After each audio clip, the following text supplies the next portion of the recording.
नमस्कार, हमारे चैनल झुमरी तलैया में आपका स्वागत है। आज हम आपको मिलवाने जा रहे हैं बनारस शहर के जाने माने ज्योतिषाचार्य प्रोफेसर नागेंद्र पांडे जी से।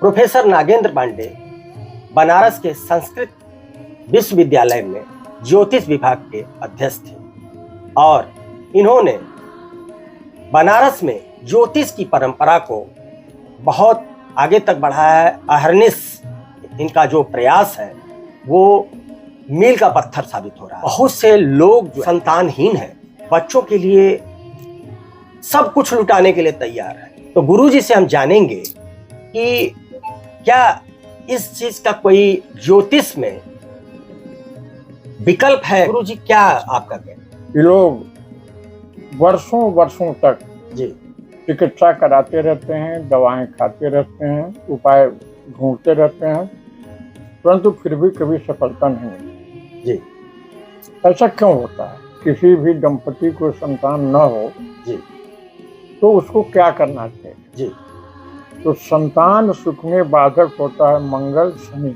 जी ये दो ग्रह अगर किसी के बहुत ही यानी भीषण रूप से संतान भाव में विराजमान हो, जी पूर्ण बली हो, जी तो निश्चित रूप से संतान का जी अभाव होगा।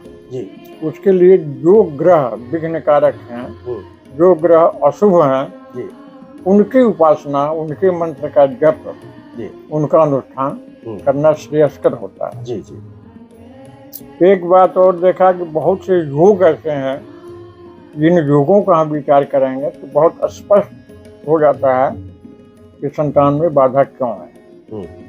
फिर ये भी है कि संतान में अगर बाधा हो तो क्या करना चाहिए। जी शास्त्रों में बताया गया है। एक हरिवंश पुराण है, महाभारत का एक अंश है, एक अध्याय है, उसका नाम रखा है हरिवंश पुराण। वंश शब्द इसमें लगा हुआ है।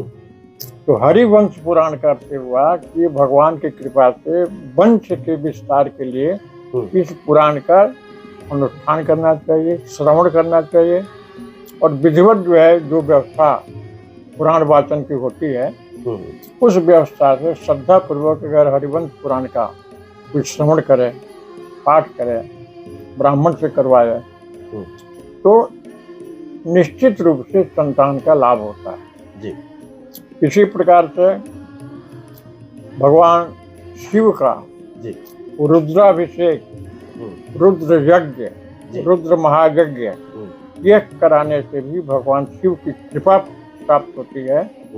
और जैसे कहा गया है कि भगवान शिव का आराधक कभी भी जी असफल नहीं होते। जी भगवान आशुतोष हैं और वह जब कृपा कर देते हैं तो असंभव भी संभव हो जाता है।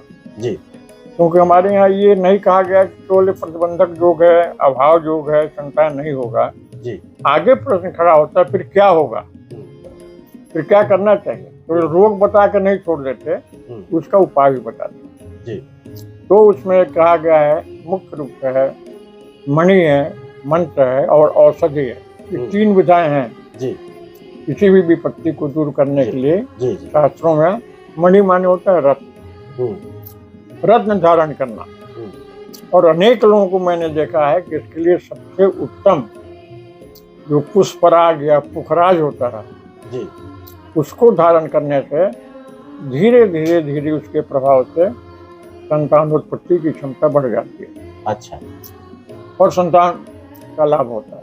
जी मंत्र जो है वो बहुत से मंत्र हैं, जिसमें भगवान कृष्ण के मंत्र हैं, फिर भगवान विष्णु के मंत्र हैं, फिर शिव के मंत्र हैं। ये सब संतानदायक हैं।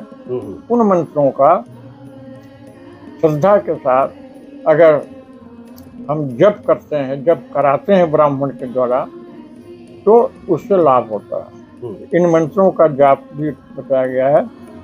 एक संतान, उन ग्रंथ से वो संतान मंगल का न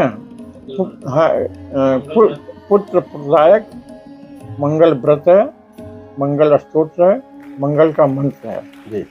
अधिकांश कुंडलियों में मैंने देखा कि पुत्र भाव मंगल के कारण ज्यादा खराब हो, अच्छा, और इसलिए मंगल का अनुष्ठान करना चाहिए, मंगल का मंत्र का जप करना चाहिए।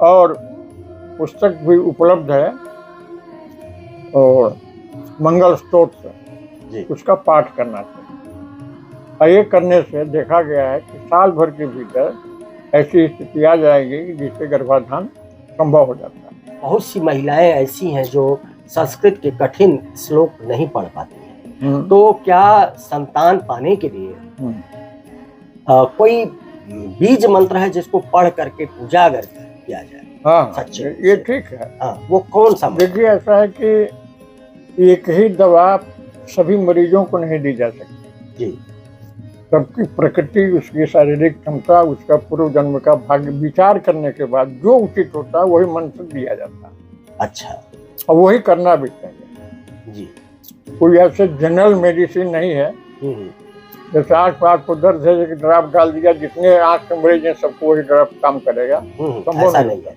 ऐसा नहीं होता। इसी तरह से इसमें भी। अच्छा, इसलिए जो उचित विद्वान हैं, जो इस विषय को समझ रहे हैं, उनसे परामर्श करके ही अपनी कुंडली के आधार पर मंत्र का चयन करना चाहिए। और सामान्य रूप से अगर हम कहें, जैसा आप कह रहे हैं, आपके प्रश्न का मैं समझ रहा हूँ, इसमें संतान गोपाल एक मंत्र है जी, वो क्या है? संतान गोपाल मंत्र जो है वो मंत्र देवकी सुत गोविंद वासुदेव जगतपते देहि में तनयम कृष्ण स्वामहम शरणम गतः, ये मंत्र। इस मंत्र का अगर 1.25 लाख, 5 लाख, 10 लाख, 20 लाख, 21 लाख जितना हम जप कर सकेंगे उतनी ही मात्रा में पुण्य संचित हो जी, क्योंकि हमको जरूरी क्या है, इस कमरे में गंदगी है, जैसे गंदगी होगी उतनी बार झाड़ू लगाना पड़ेगा। तो हमारे पूर्व जन्म के जो पाप हैं, जो अभिशाप हैं, उसको दूर करने के लिए मंत्रों की संख्या जितनी बढ़ाई जा सकती है। मान लिया किसी ने संकल्प किया, 1.25 लाख कराया, कुछ नहीं हुआ, निराश नहीं होना चाहिए, फिर उसको द्विगुणित करना चाहिए, त्रिगुणित करना चाहिए, पंचगुणित करना चाहिए। और ये विश्वास है हमारा कि अगर वो ऐसा करता है तो उसकी मनोकामना पूर्ण होगी ही होगी। कि शास्त्र कहता है, शास्त्र इसमें प्रमाण, और ये करना चाहिए। आपको बताएं, IVF भी गारंटी नहीं है, लेकिन ये आपका ये मंत्र गारंटी है। कोई डॉक्टर नहीं कह सकता कि IVF कराओ और सफल हो जाएगा। बहुत से लोग हमारे पास आए कि IVF कराने गए और बीमार होकर स्टेज पे इलाज कराया, नहीं कुछ हुआ, कोई लाभ नहीं हुआ, और रिएक्शन हो गया उन दवाओं का, उन प्रक्रियाओं का। हमारी श्रद्धा, हमारी आस्था मिथ्या हो सकती है, हमारा क्रम जो है या उसके जो नियम है, आचार है, उसके पालन में हम चलते कर सकते हैं, शास्त्र कभी गलत नहीं। तो यह तात्पर्य यह है कि यदि ठीक से शास्त्र विधि से आप देखें, काशी में एक मार्कंडेय महादेव जी, मार्कंडेय महादेव कैथी में है, वहाँ जाकर हरिवंश पुराण कथा का श्रवण कर भगवान शिव का अभिषेक करो। वहाँ पर मैंने 99% लोगों को देखा है जी, जो भी श्रद्धावान है उनको संतान हुआ। अच्छा, लोलार कुंभ में भाद्रपद के शुक्ल के अष्टमी तिथि को अब जाकर देखिए, कम से कम 5 लाख जोड़ों की भीड़ होती है। रात से ही लोग लाइन लगा देते हैं, अब पूरा दिन चलता है जी जी, रात तक हो जाती है जी। उसमें से मैंने पूछा, मैंने देखा तो अधिकांश लोगों का मत था कि जो हमारी परेशानी थी वो खत्म हो गई। लोलार भगवान के का स्मरण कर वहाँ दान उपदान कुछ विधि है। पंचम भाव ही संतान का भाव कहा जाता है। पंचम भाव से गुरु से, सप्तम से, चतुर्थ से, 3 भावों से संतान का विचार होता है जी। इसके लिए बड़े बड़े महत्वपूर्ण ग्रंथ आचार्यों के उपलब्ध हैं कि संतान का विचार कैसे हो जी, इसका कोई परिपक्व और सूत्र रूप में कोई ग्रंथ होना चाहिए जी। तो यही ध्यान में रखकर अभी हमने एक 6 महीने से जी एक ग्रंथ को तैयार करने का निश्चय किया है जी। और सबसे अच्छी बात है इसमें हमारे सहयोगी हम्म, आचार्य प्रदीप जोशी जी। ये उपलब्ध हैं हम्म, और इन्होंने बड़ा श्रम किया। जैसे जैसे मैं सोचता हूँ जी। उसी हिसाब से वो मैटर सब्जेक्ट उसको तैयार करते हैं। जी। और मुझे ये पूरा विश्वास है कि यह ग्रंथ है हम्म, संतान विचार करने के लिए अपूर्व और अद्भुत होगा। जी। जी। इसकी विशेषता यह है कि पहले हमने विचार किया कि संतान होता क्यों नहीं है, हम्म, फिर उसके प्रतिबंधक कौन कौन ग्रह होते हैं, हम्म, उन ग्रहों के प्रतिबंधक होते हुए भी क्या क्या उपाय करना चाहिए। जी। तो उस उपाय में गर्भाधान मुहूर्त से लेकर जी।